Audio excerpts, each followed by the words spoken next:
Gonna go. It's a dry dugout this year, no beer.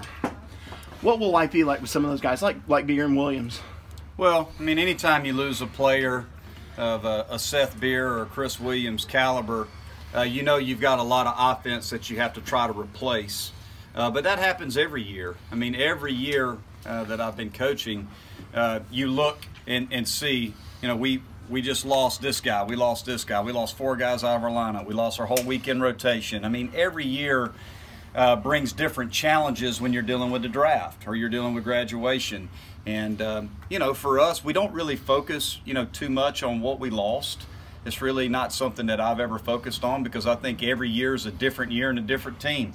So it's really more about embracing the guys that we have here and trying to figure out, you know, who's going to play where, who's going to assume the roles that we have available, where's the competition going to be, and we go from there.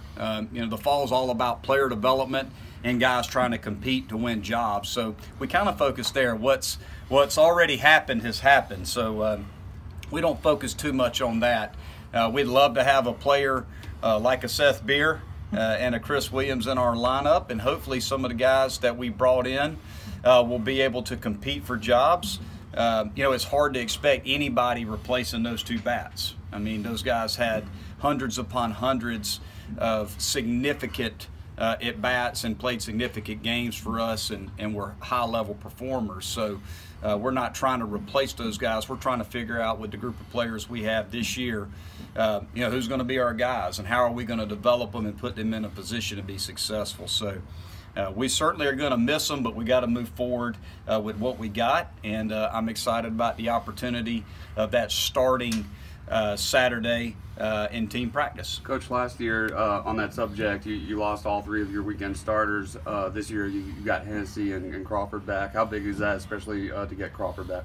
Well, we've got 2 guys back that threw, you know, over 150 innings between the 2 of them. So that's always a good place to start. You know, anytime you can get 1, and in this case 2 weekend guys back, along with a Spencer Strider. You know, Strider pitched an awful lot for us last year as a true freshman, made some significant starts, pitched meaningful innings out of the pen.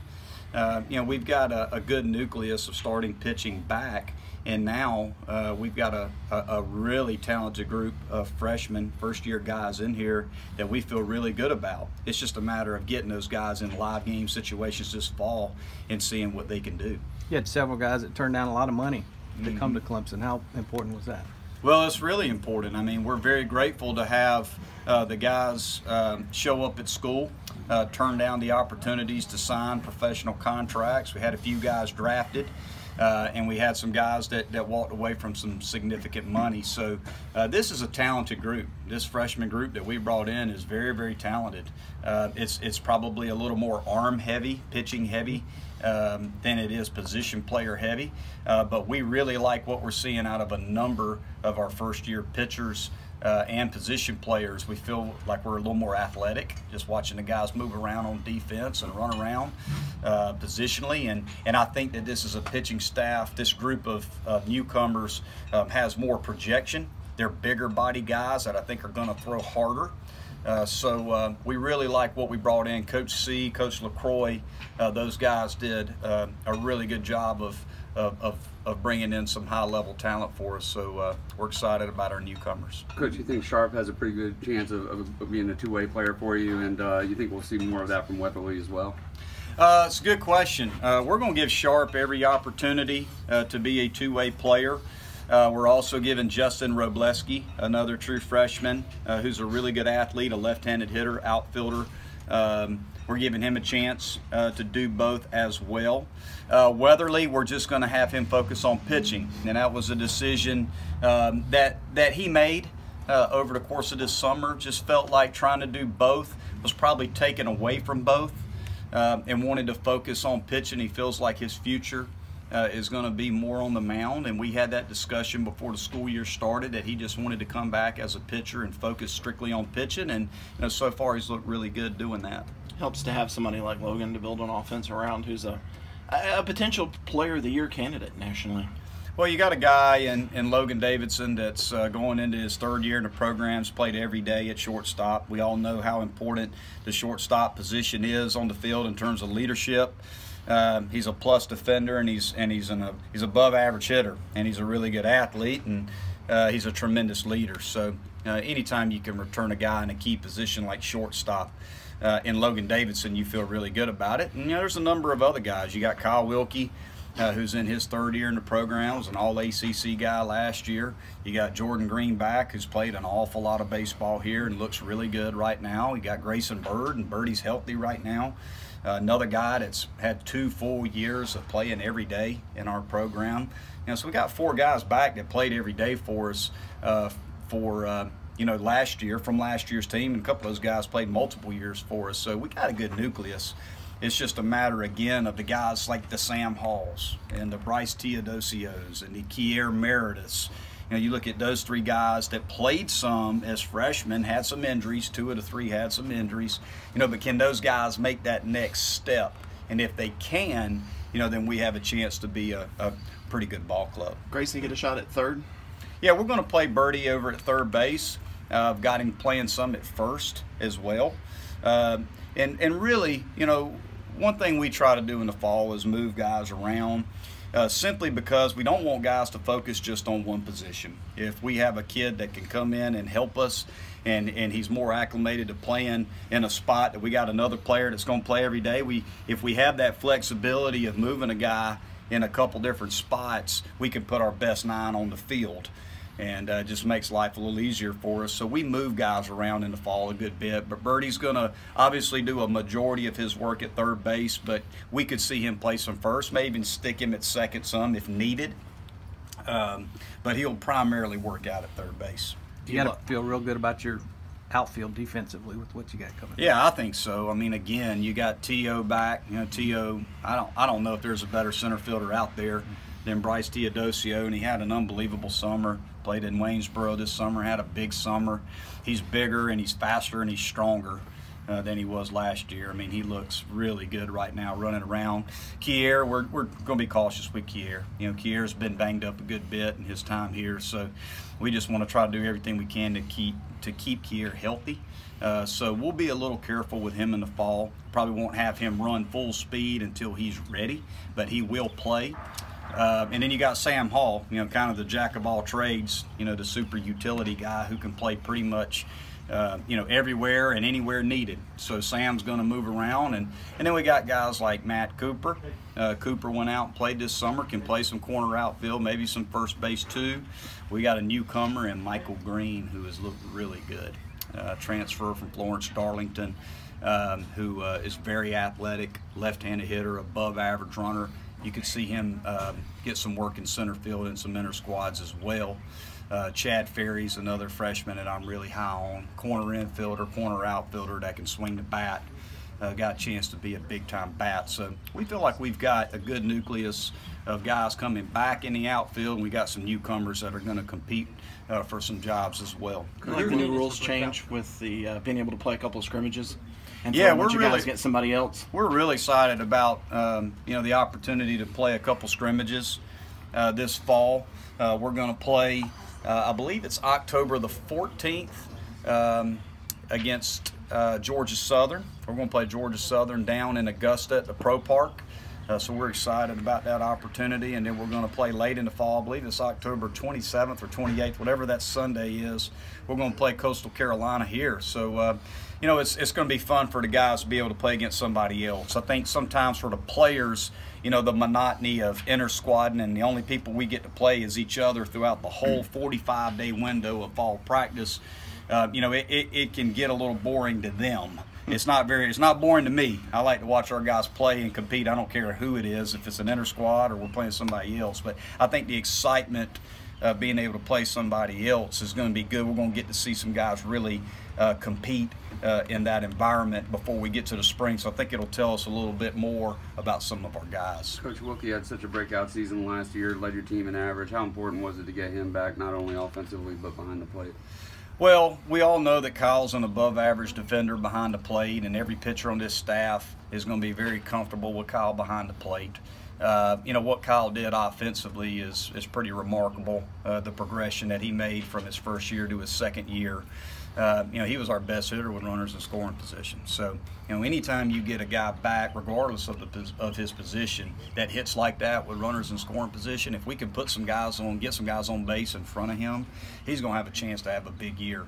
So we feel very good about having Kyle back. And we got another catcher named Adam Hackenberg in here too, who, folks, I'm here to tell you is one of the most talented catchers I've ever had.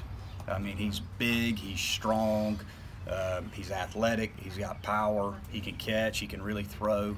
He's going to be a big-time player for us. It's just a matter of trying to fit both of those guys in behind the plate and keep their bats in the lineup. So it's going to create a good problem for me. But Hackenberg's very, very good. And is going to continue to push Kyle, which is a good thing. But we feel very good about Kyle, feel really good about Adam behind the plate, feel like we got two guys that are going to be very good for us. Monte, it's obvious that fall ball is the time for you to evaluate players you already have and see how the new guys acclimate to the system and the team. What are you and your goals overall, coaches, from fall ball at the end?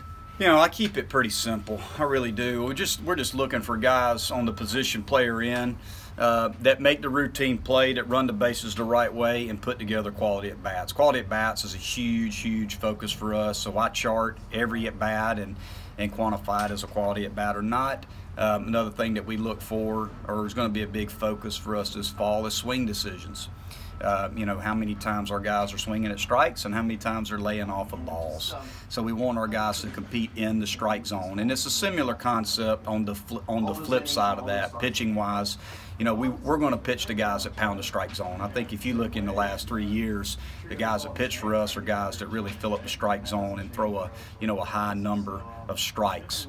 So I'm just looking for our new guys. We have a pretty good feel with our returners, but of the new guys, which guys can compete in the strike zone consistently to give themselves a chance to pitch for us in the spring. Coach, speaking of new guys, you just signed a top 10 recruiting class. Can you tell us a little bit about that group you're bringing in? Yeah, no, I mean, it's this class that's here now that was ranked, you know, in the top 10. I believe it was by Baseball America. So again, you know, there's a number of guys here that are part of that class that are very, very good.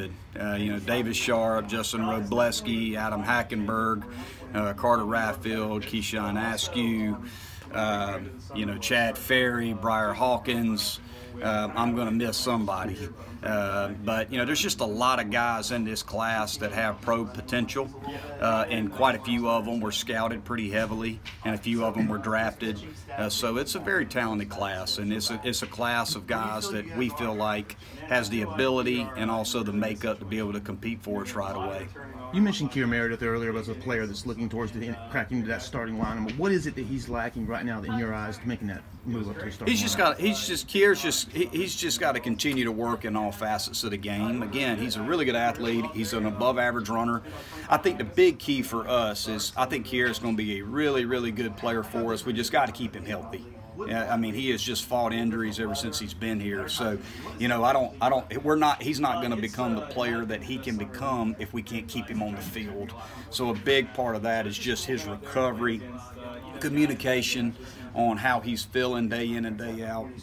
Just making sure that we do everything in our power as a coaching staff and medical staff to keep him safe and keep him healthy, because if we can keep him on the field and he continues to get stronger and back to 100%, you know, he's got a chance to be a game changer. He's a guy that can do things that other guys can't do when it comes to the short game, when it comes to stealing bases, and he's just a dynamic athlete. So, and he's a pretty good hitter. So I think that's the big key, is he's going to be a really good player if we can keep him on his feet and keep him out here where he can develop. Monte, I think when we talked to you last, you said, like you do every offseason, self-scout, kind of figure out what went right, what went wrong, that kind of stuff. Is there anything in particular that kind of stood out from doing that after last year? Yeah, sure. I mean, I think if you just look at, you know, the different phases of the game, the different parts of the game, and what we were able to do last year, you know, we had a pretty good year. I mean, we won 47 ball games, which was fourth most in Division I baseball. We were co-champions of the league, won 22 games in the league. You know, we did some really good things. Lost 4 starters from the year before, and those guys assumed those roles and did an outstanding job. We had the highest fielding percentage I think we've ever had at Clemson. So we did some really good things. 4th in the country in homers, or 3rd in the country in homers. Had a good offensive year. You know, for us, it's just trying to simplify our approaches in all phases of the game, I think was a big thing that I learned and took from last year's team.